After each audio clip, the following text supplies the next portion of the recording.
Kalau menurut saya sih, saya pribadi ya, lebih baik memasang Federico Barba dulu di kiri atau Eliano. Kita mengamankan dulu lini belakang, baru memikirkan lini depan. Daya ledak yang luar biasa kalau kita bisa membandingkan gitu ya, banyak yang membandingkan juga.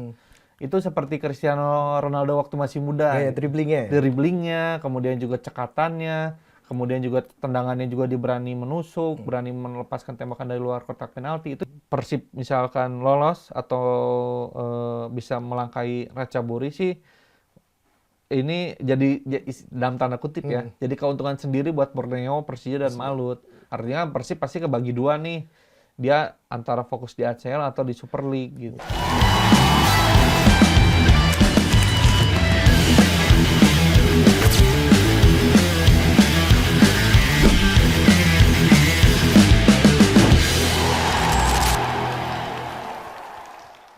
Assalamualaikum, hai Sobat Injury Time. Bertemu lagi dengan saya Subhan Wirawan, dan itu artinya kalian tengah mendengarkan podcast sepak bola yang akan membahas review dan preview pertandingan, kabar seputar bursa transfer dan fakta-fakta menarik dari dalam dan luar lapangan. Sama seperti sebelumnya, di episode kali ini saya tidak akan sendirian. Saya akan ditemani oleh salah satu rekan saya dari ruang redaksi tvonus.com. Untuk episode kali ini yang akan menemani saya adalah sosok yang sudah tidak asing lagi buat para pendengar podcast Injury Time. Dia adalah salah satu editor yang hasil tulisannya sudah cukup sering muncul di halaman pertama Google. Dia juga merupakan mantan pesepak bola cilik, tapi tidak menunjukkan karirnya di dunia sepak bola dan fokus ke dunia jurnalistik. Inilah dia, Kang Ferdian. Kang, kabar kan? Baik. Sehat. Alhamdulillah. Oke, sebelum kita mulai segmen pertama, kami segenap dari tim podcast Injury Time mengucapkan selamat tahun baru Imlek untuk teman-teman yang merayakan. Semoga tahun ini buat kalian dan kita semua terus mendapatkan keberkahan, kenikmatan, dan banjir cuan. Oke, nah Kang Ferdian, untuk podcast kali ini kayaknya banyak yang akan kita bahas. Yang pertama itu tentang timnas Indonesia yang akan mau main ke FIFA Series. Kemudian ada persiapan Persib menuju ACL 2 menghadapi Ratchaburi di leg kedua. Yang ketiga tentang update dari Liga Indonesia. Kita bahas yang pertama dulu nih Kang Fer, di update timnas Indonesia. Kalau Kang Fer lihat nih di timnas Indonesia sekarang, nggak tahu ya menurut Kang Fer atau gimana. Kalau menurut saya, animo fans timnas Indonesia untuk sekarang ini, terutama setelah ditunjuknya John Herman sebagai pelatih baru, kayaknya mulai ada gairah kembali untuk mengikuti timnas Indonesia. Saya lihat di media sosial, tapi nggak tahu kalau Kang Fer. Menurut Kang Fer sendiri, animo timnas Indonesia sekarang nih gimana setelah penunjukan John Herman? Ya, kalau untuk melihat antusias sih kita nggak bisa menilai sekarang ya, karena kan ini juga baru bulan pertama apa kedua John Herman menangani timnas dan belum ada pertandingan yang dilalui kan. Makanya nanti ketika FIFA Series di bulan Maret itu jadi salah satu indikator kalau misalkan antusiasme supporter ini masih cukup tinggi atau enggak gitu. Cuman kalau melihat di media sosial kita juga bisa menilai kalau antusiasnya mulai naik lagi setelah di era sebelumnya kan gagal total tuh di putaran keempat.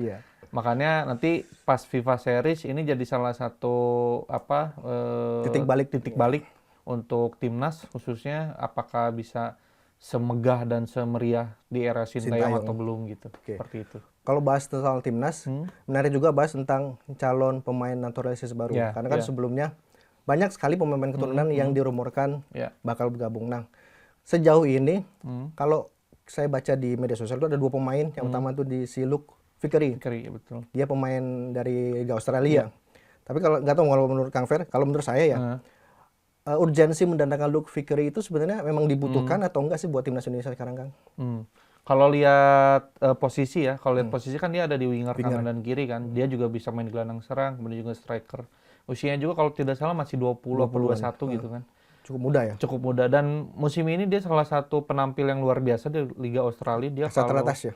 Ya, dia kalau nggak salah udah mencetak 5 apa 7 gol gitu musim ini dari 20-an pertandingan lah. Cuman tadi balik lagi ke pertanyaan, kalau misalkan urgensinya apa? Kalau saya lihat sih di lini depan kita tuh sebetulnya masih sangat tipis gitu. Selain oleh Romani, kita nggak punya striker yang bisa diandalkan. Mauro Zilstra juga kan belum bisa membuktikan kan. Jens Raven apalagi masih ya bisa dikatakan levelnya masih belum selevel dengan oleh Romani gitu. Nah, dengan hadirnya Luke Vickery ini, itu bisa jadi salah satu opsi bagi John Herman untuk memainkannya baik di sisi sayap kanan, sayap kiri, atau penyerang tengah. Dan kalau lihat dari gaya permainannya sih, Luke Vickery ini punya daya ledak yang luar biasa kalau kita bisa membandingkan gitu ya. Banyak yang membandingkan juga. itu seperti Cristiano Ronaldo waktu masih muda. Ya, dribblingnya. Dribblingnya, kemudian juga cekatannya, kemudian juga tendangannya juga diberani menusuk, berani melepaskan tembakan dari luar kotak penalti. Itu jadi salah satu profiling yang kita di timnas itu belum punya gitu. Ada Emiliano Jonathans baru satu, cuman kan kita juga butuh banyak pemain yang punya daya ledak tinggi gitu. Emiliano Jonathans juga mainnya di kanan dia. Kita butuh yang sebelah kiri, jadi kompak gitu. Kalau misalkan dilihat dari formasinya si John Herdman, dia biasanya pakai 3-3-5-2 sama 4-3-3. Kalau misalkan si Luke Vickery ini datang, pasti ada yang dikorbanin dong. Kira-kira kalau menurut Kang Ferdinand siapa nih? Kira-kira kalau misalkan Luke Vickery, namanya Vickery mirip Indonesia banget ya. Vickery, iya. Luke Vickery. Kalau misalkan dia datang, kira-kira posisi yang bakalan ditendang sama dia siapa kira-kira? Itu kita belum bisa jawab secara pasti ya. Cuman kalau lihat profilingnya dia, kembali lagi, dia bisa track back cepat, punya daya ledak tinggi ketika misalkan melakukan penyerangan, kemudian juga bisa melewati one on one yang cukup oke gitu. Kalau lihat dari komposisi timnas di era sebelumnya, itu mungkin salah satu pemain yang akan akan kesulitan untuk mendapatkan tempat itu ada Rafael Struijk. Karena dengan posisi yang sama, kemudian juga pengalaman yang berbeda, mungkin kalau misalkan kita berandai-andai aja ya, Luke Vickery dinaturalisasi, satu tempat mungkin ada di sisi kiri penyerangan timnas gitu. Tiganya makin gacor nih, Luke Vickery, Ole, sama si Emiliano. Gokil. Dan itu belum ditambah misalkan ada pelapisnya, ada Beckham, ada Egy, ada Ragnar juga betul. Makin gacor ya. Makin gacor. Ya mudah-mudahan sih ya. Kita berharapnya sih Luke Vickery mau juga ke Tapi update terbarunya dia sempat nyatakan atau belum ada kabar baru kalau dia mau buat gabung ke timnas? Kalau dari wawancaranya bersama di media di Australia sih dia ngomong sudah mendapat kontak. Dia juga udah ngomong udah dihubungi langsung oleh John Herdman untuk dinaturalisasi. Cuma kan kembali lagi dia usianya masih 20-an, masih panjang. Bersinar juga di Australia. Dia juga masih memungkinkan untuk membela 3 tim nasional kan. Apa aja tuh Kang? Dia ada Amerika. Karena dia lahir di Hawaii kan. Jadi dia bisa membela Amerika. Kemudian juga ada Australia, keluarganya ada yang Australia dan Indonesia. Oke, selain Luke Vickery, ada rumor lagi yang menyebut kalau ada pemain keturunan lain yang dari Asia, sekarang dari Belanda Tristan Goijer, iya. LLB, Liga Belanda. Tristan Goijer kabarnya dirumorkan, sebenarnya cukup lama dirumorkan buat gabung timnas, cuman sekarang performanya lagi naik, kemudian dikaitkan lagi buat gabung timnas. Nah, kalau menurut Kang Fer, tapi menurut saya dulu ya, kalau menurut saya, Tristan Goijer kan pemain bertahan. Kalau menurut saya, sebenarnya kurang terlalu bukan nggak dibutuhkan sih, soalnya kalau Tristan Goijer kan pemain belakang, sedangkan stok timnas kita di pemain belakang itu cukup banyak. Jadi kalau menurut saya ya cukup apa ya, nanti bakalan menumpuk di lini pertahanan. Kalau menurut Kang Fer gimana? Ya, kalau kita lihat posisi dulu ya, Tristan Goijer ini kan bisa dimainkan di 2 posisi ya, back sayap kanan sama back sayap kiri. Kita tahu kalau back sayap kiri ini udah numpuk banget lah. Ada Kelvin Verdonk, kemudian juga Dan James, belum ada Pratama Arhan, belum nama-nama lain yang bisa masuk. Sen Patinama betul. Sementara di kanan sebenarnya agak ada lubang nih, karena Kevin Dix kan sebetulnya dia posisi aslinya back tengah, cuma memang bisa di kanan kan. Terus ada Asnawi Mangkualam, dia Sandy Walsh juga. Ada Asnawi kan lagi cedera nih, dia musim ini selesai lah. Kalau Sandy Walsh kan otomatis dia cuma satu-satunya yang ready nih di sayap kanan nanti. Nah, dengan kehadiran Tristan sebenarnya ini jadi salah satu tambahan kekuatan yang cukup oke, karena di Liga Belanda juga dia menjadi salah satu pemain yang oke banget nih musim ini. Perform banget gitu. Bahkan dari 3 pertandingan terakhir dia mencetak 3 gol loh. Padahal posisinya back kanan kan. Makanya ketika ada rumor ini, sejujurnya sih kalau saya seneng karena kita bisa dapat pemain yang grade A. Dia juga pemain Ajax Amsterdam. Karena tidak semua pemain di Belanda khususnya kan nggak bisa masuk Ajax kan, raksasanya Liga Belanda kan. Dia pemain Ajax dan musim ini kebetulan lagi dipinjamkan ke PSG Zwolle, dan itu jadi tambahan yang luar biasa di sisi kanan. Cuman yang harus diperhatikan juga kan, dia masih muda, masih bisa juga bergabung dengan timnas Belanda. Jadi dinamikanya masih sangat panjang lah. Baik, kalau update terbaru, ada nggak sih informasi dari PSSI atau John Herdman sudah menghubungi si Tristan Goijer ini?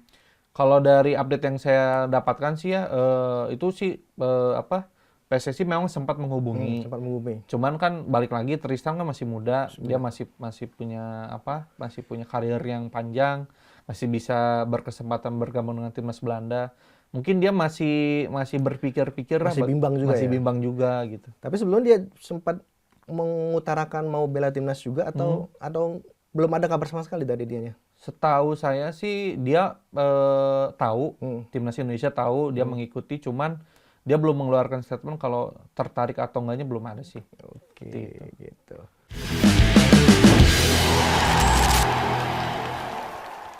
Halo pemirsa YouTube TV One Newscom, jangan lupa saksikan program One News Sore setiap hari pukul 6:30 malam dan One News Teropong setiap Senin, Rabu, dan Jumat pukul 6 sore hanya di kanal YouTube TV One Newscom.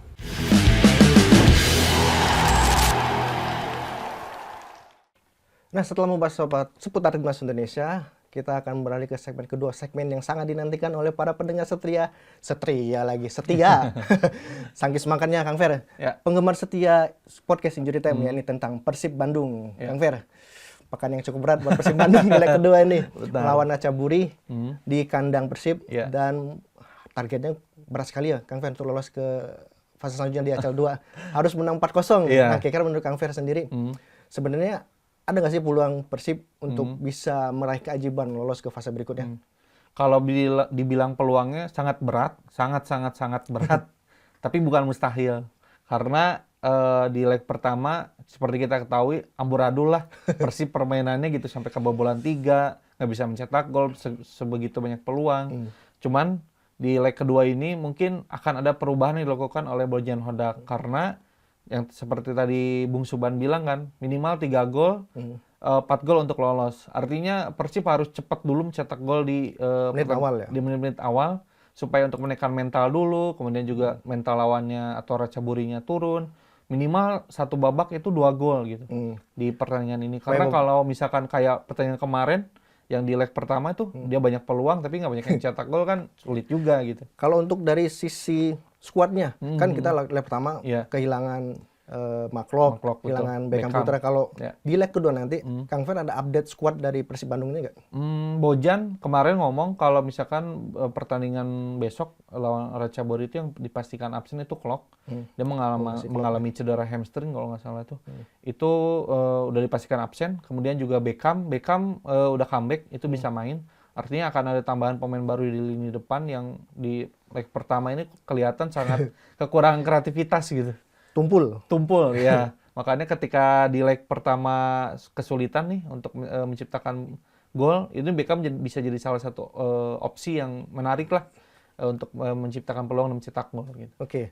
Kalau misalkan Beckham Putra bisa masuk, kemudian Maklok masih absen. Nah, kira-kira komposisi yang menurut Kang Ferdinand komposisi ideal untuk lini tengah Persib sendiri di pertandingan leg kedua nanti siapa? Tandem sempurna untuk Tom Haye? Iya.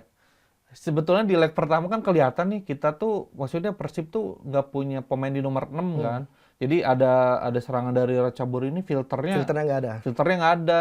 Ketika misalkan si Ratchaburi itu yang kaptennya kalau nggak salah tuh yang usia udah tua 30 lebih. Tapi masih jago, lebih jago banget kan. Andre Jung kena gocek. Makanya pemain Liga Prancis digocek.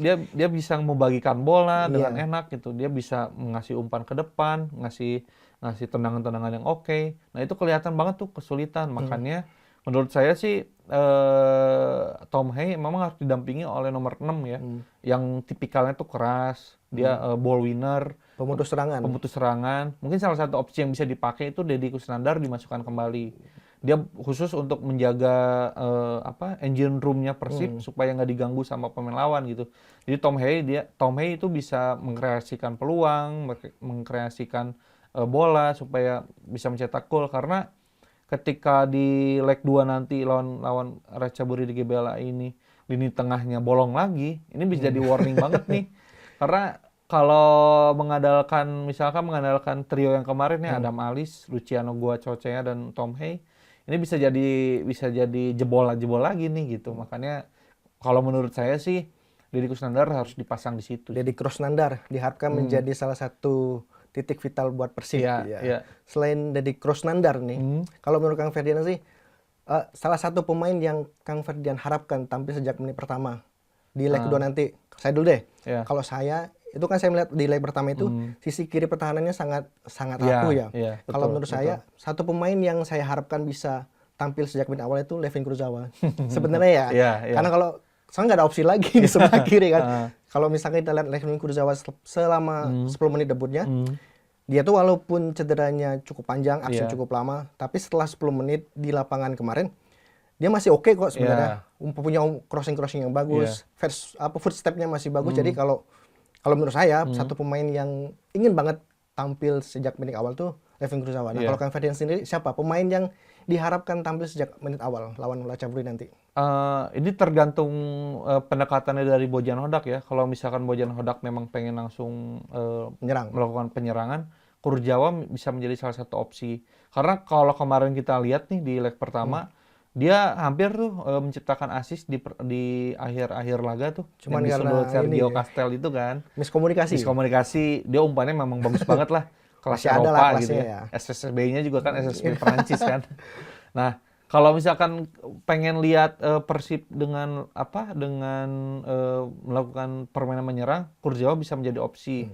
Itu bisa opsinya itu Federico Barba bisa nutup lah ketika Kurzawa menyerang. Cuman yang balik lagi karena Ratchaburi ini punya serangan balik yang cepat ya. Itu terbukti tuh di leg pertama. Kalau menurut saya sih, saya pribadi ya, lebih baik memasang Federico Barba dulu di kiri atau Eliano.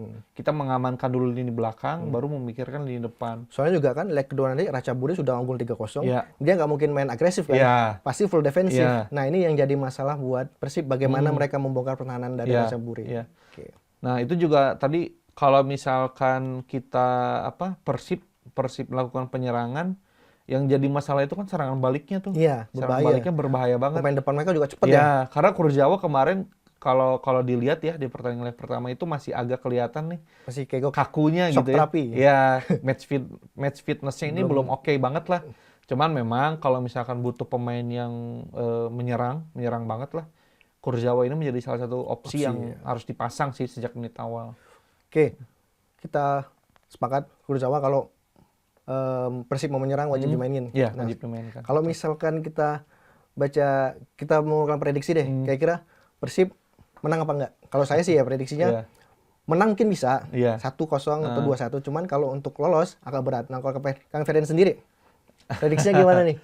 Ya, besok pasti pertandingan yang bakal tough banget lah buat Persib karena ketika udah tertinggal 3-0, fokusnya pasti cetak gol sebanyak-banyaknya gol.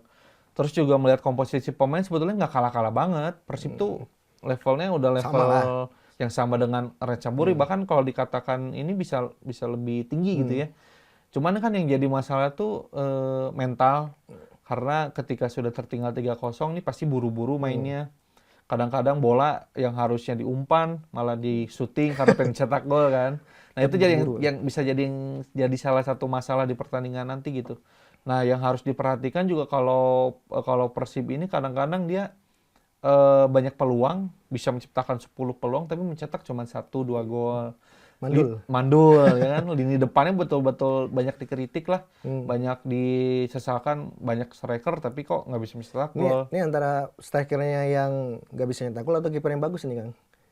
Kalau lihat dari beberapa pertandingan sebelumnya, sorry itu kita harus mengatakan kalau ya strikernya kurang klinis di lini depan. Karena kalau saya lihat ya gitu ya, di misalkan statistik yang ada di Persib, itu kadang-kadang dari 10 peluang cetak gol cuma 1. Kadang bisa sampai 20 peluang gitu ya, atau 15 peluang yang cetak gol cuma 2. Terus juga secara XG juga kan udah oke banget nih. Dia udah XG-nya udah tinggi tapi cetak golnya kurang. Nah, konversi golnya kurang. Nah, itu makanya yang jadi masalah tuh di situ. Bobotoh juga agak pesimistis tuh karena itu. Karena lini depannya. Oke, mungkin bisa menang, cuman ya berapa golnya kita nggak tahu. Untuk lolos agak berat ya. Semoga kita berharap di leg kedua nanti Dewi Fortuna menolongi Persib ya untuk bisa mencetak gol.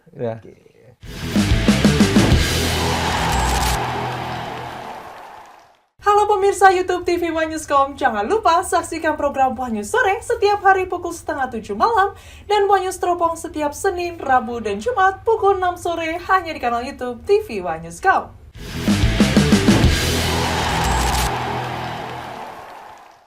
Oke, setelah membahas Persib, tidak elok rasanya kalau tidak membahas klub Indonesia lain. Pertandingan di Super League Indonesia pekan kemarin menghadirkan sejumlah kejutan, Kang Fer. Ya.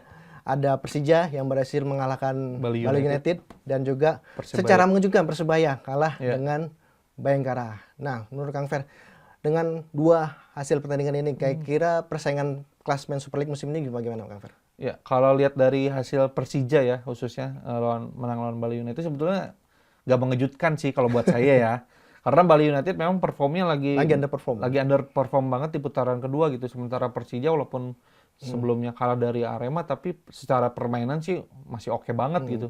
Apalagi kemarin Gustavo Almeida kan kembali mencetak gol. Kemudian juga Maxwell Alano juga comeback lagi bisa main lagi. Jadi pertandingan lawan Bali United menang 1-0 sih menurut saya nggak mengejutkan. Justru yang mengejutkan itu Bali United gitu. Main di kandang. Lagi ulang tahun juga tuh, bertepatan dengan ulang tahun kan. Kado terburuk berarti? Kado terburuk. Cuman ya kan Bali United juga lagi masa transisi nih dari pelatih Teko sebelumnya selama mungkin 3-4 tahun. Sekarang ke pelatih Belanda itu pasti butuh waktu ya. Adaptasi ya, pemain-pemainnya juga ya.